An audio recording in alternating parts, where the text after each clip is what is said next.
Ladies and gentlemen, Joe Agron.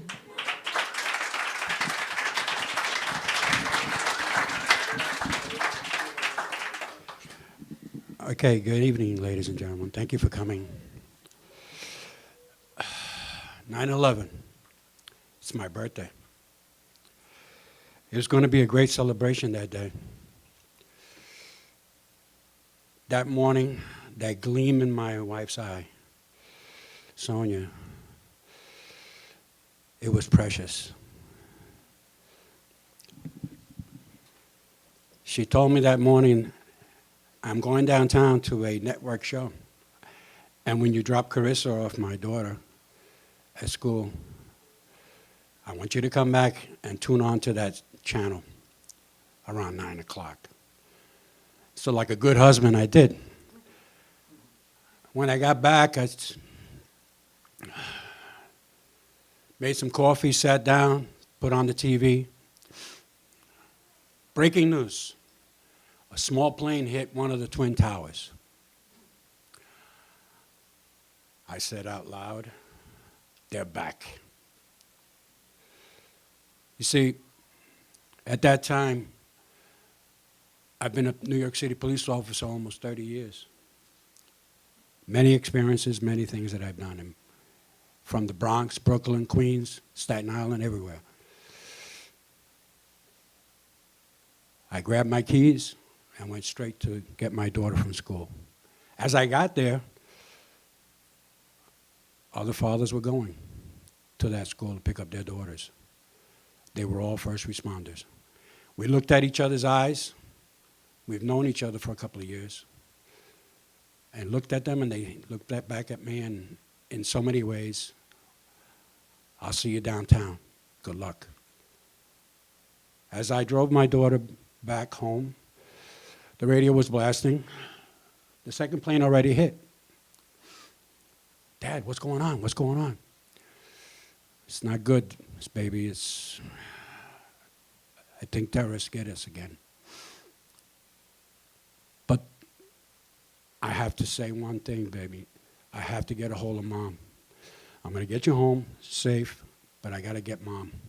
She's downtown, you know that. She says, yeah. But don't worry, I'll try to get a hold of her so she can get out of town. I dropped her off, and as I got into my car going back towards my temporary command, ironically called disorder control, it was located near Yankee Stadium in the Bronx.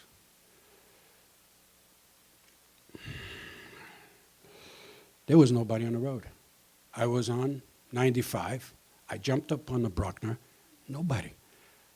But the two towers burning. Smoke going into the sky. I froze for that one moment as I was driving, in my mind.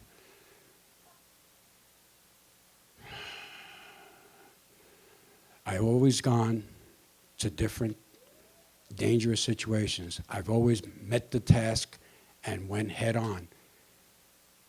And for that one moment, I had a funny feeling I never experienced in my whole life. I felt helpless.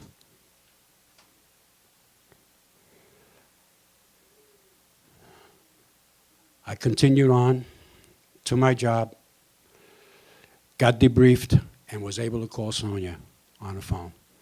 I said, baby, you got to get out of town, get to the next bus out because we are shutting down the city.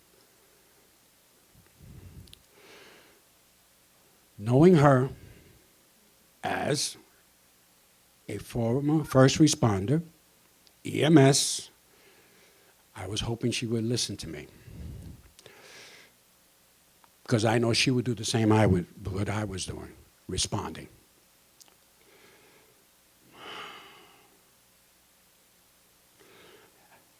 As I jumped into the truck, we had an equipment truck that we were bringing downtown.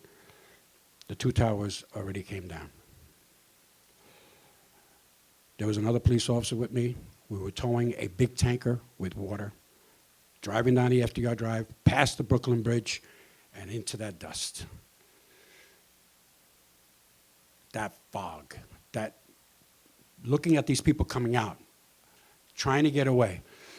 We jumped out. We said, listen, the Williamsburg Bridge, it's still open. You got to grab that one. We guided them. We continued on, and we walked over to the Ground Zero area. At that point, I'm looking at this devastation. 5 stories high, 2 towers, from Water Street all the way up to Brooks Brothers. What is this? I'm a bit of a historian. I could tell you one thing. The London bombings in World War II and Berlin. That's how devastating it was. At that point, Bob and I get back into the truck, drove over to another site. We moved from one set to another set to another set, and we just try to set ourselves up so that we can inform our bosses as to what was in front of us. Where can we put police officers? Where can we put perimeter security? We had one thing that we did. I put up a front. He put up a front. He says, Joe, I'm scared. So am I. But we were able to put ourselves ahead of that and continue helping these people because they were always saying something very important to me. Thank you. You've helped me. When the time had passed and continued on, there was Tower 7 burning. There was that pile. We knew it was going to collapse. At that point, we walked off in the distance, and I was able to get a hold of a police officer who had a friend who had a satellite phone. I was hoping in my mind that Sonia would be home by then, and I did call, and God, she answered. I was coughing up all this dust that was down there, and at that point, I said, baby, it's not good. I'm glad you're home. I love you. Later on that day, that night, I was able to move from one location to the other and try to assess what was going on there. They kept us moving around because we wanted to make sure that we had every place covered.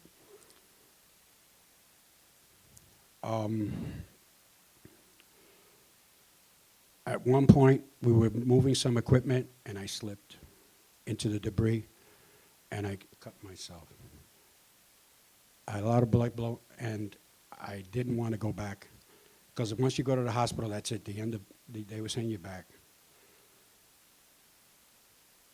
Night came into day, shortly, early morning, September 12th, and one of the bosses said, Joe, grab 2 guys.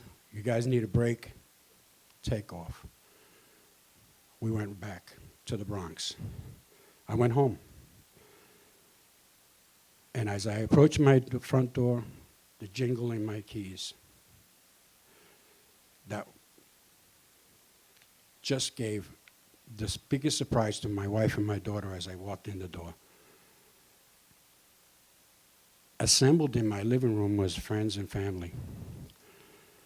I looked up at her and I whispered to her, I said, baby, you gotta sew me up. I gotta go back.